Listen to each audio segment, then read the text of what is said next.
Alright, what's going on, you guys? Welcome to Real Madrid Hub again. I'm your host, Dr. JOTA, and today, of course, I have to talk about the latest news that we have on Kylian Mbappe and Erling Haaland that came out yesterday from the Times in UK, claiming that Real Madrid already has had a talk with Erling Haaland for the next year, and also the end of the Kylian Mbappe signing or negotiation will be done in about weeks, which is, of course, as you probably can imagine, is something, I would say it is the most important news that we have today, so we have to talk about that. But before to get started with Erling Haaland and Kylian Mbappe and what is my take, my opinion on this news, whether they are true or just rumors and speculations and things like that, we have to talk about the game tomorrow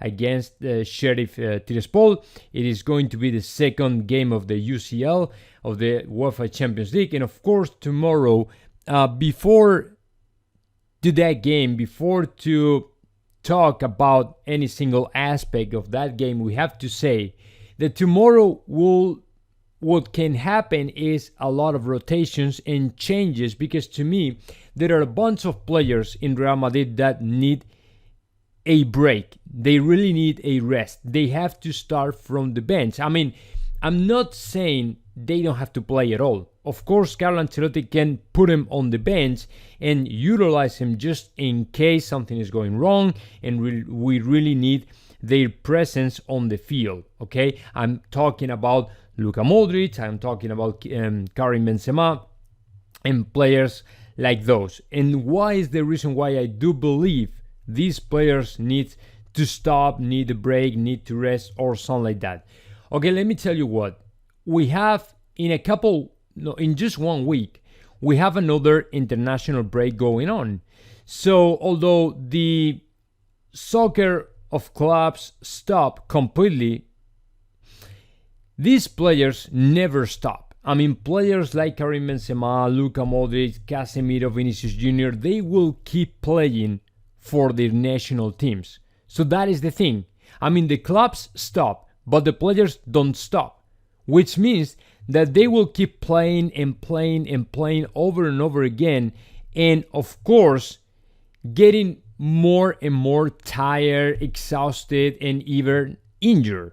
So that is why tomorrow is the perfect game for them to get a break, to get a rest, because we can't afford to keep utilizing these players with no, control, with no break, because the season is really long and these players are important enough to have them in the most critical moments, in the most crucial moments of the season. And of course, the other day, Luka Modric rested, right? When against Mallorca, we saw in the midfield to Camavinga, Asensio, Fede Valverde, and that is good news. Casemiro rested as well. But what about Karim Benzema? So that is the thing. Tomorrow is the perfect game for Karim Benzema to get some rest and start from the bench. I'm not saying he doesn't have to be featured in the squad list.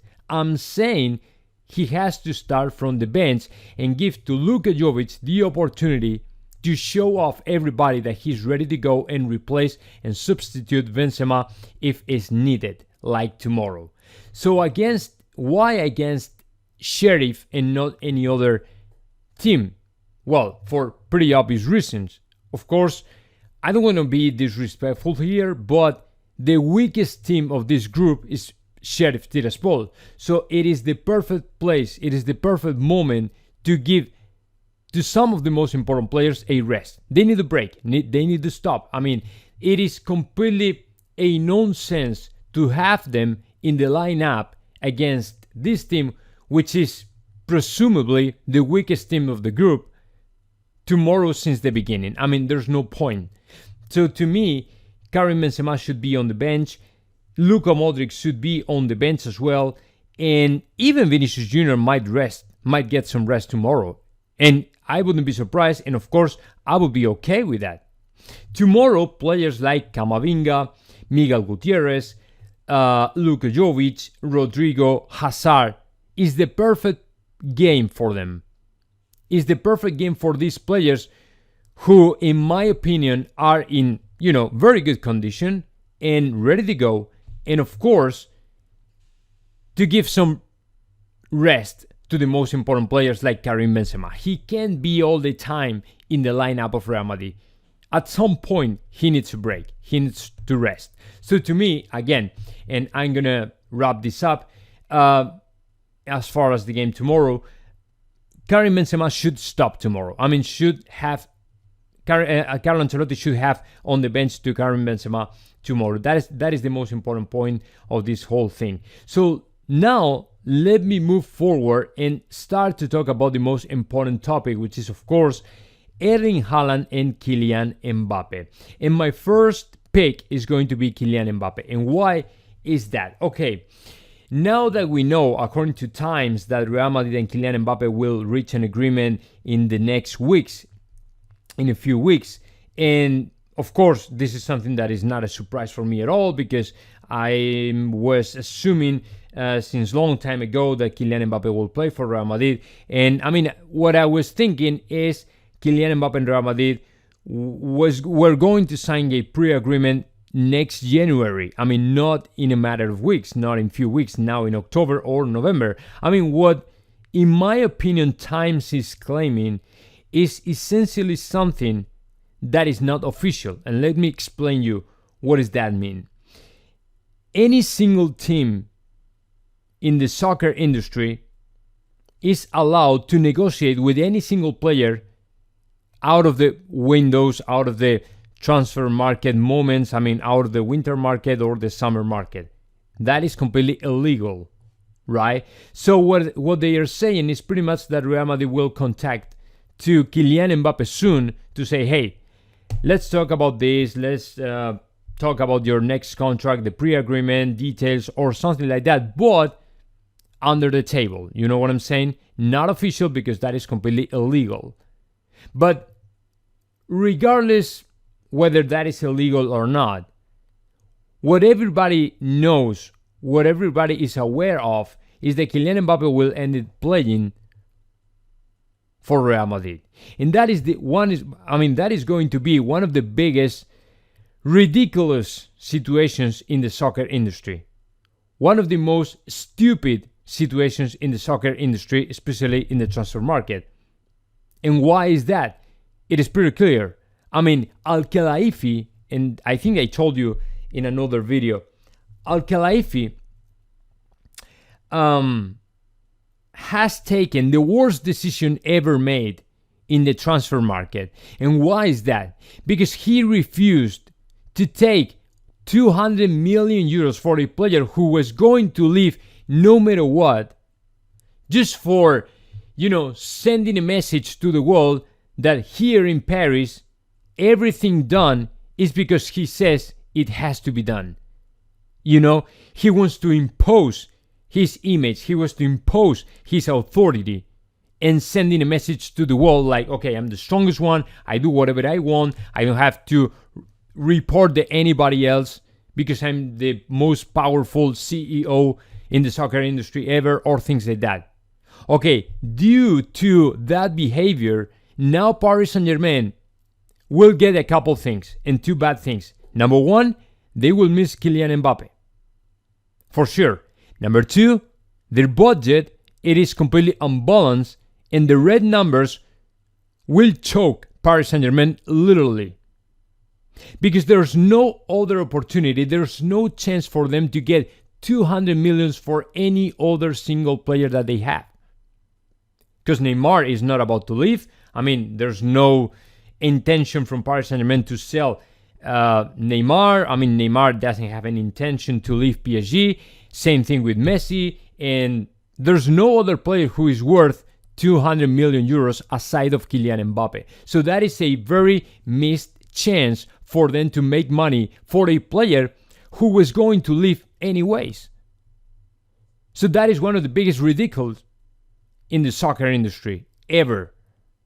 So that's why I'm here, just sitting down and waiting for my moment. Because yes, last summer it was so bad for us, for Los Madridistas, because we had to see how they finally retained Kylian Mbappe when everybody was expecting for Kylian Mbappe to leave.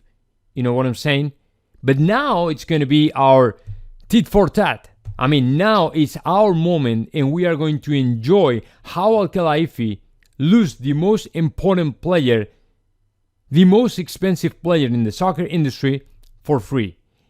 And to make the things worse, it's going to be in the middle of the season, which is worse. Because at that moment, every single player is supposed to be super focused and concentrated in winning trophies. But it's not going to be the case of Kylian Mbappe, because he will be signing his pre-agreement, his pre-contract with Real Madrid. So that's why, to me, this sounds really good, and I'm looking forward to see that moment. It's going to be great.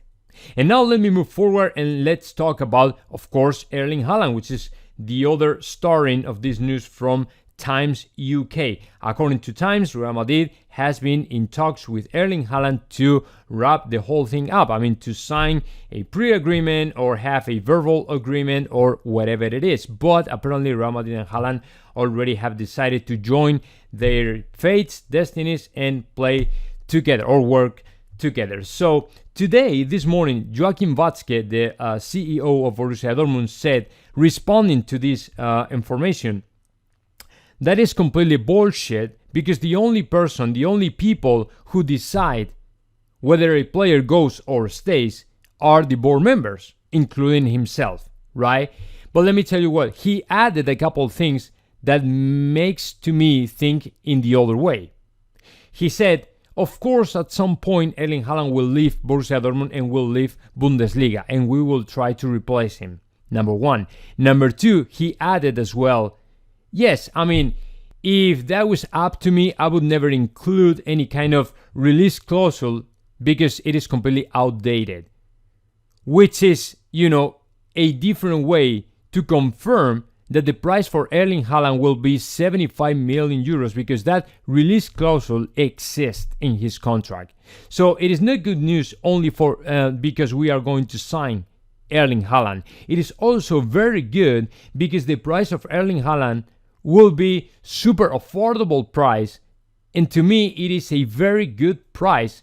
And the problem here is that nobody expected for Erling Haaland to revalue his worth in barely 3 years. I mean, nobody was expecting when he was signed for Borussia Dortmund, nobody was expecting Erling Haaland was going to become the greatest player ever nowadays, or the greatest player ever he has become.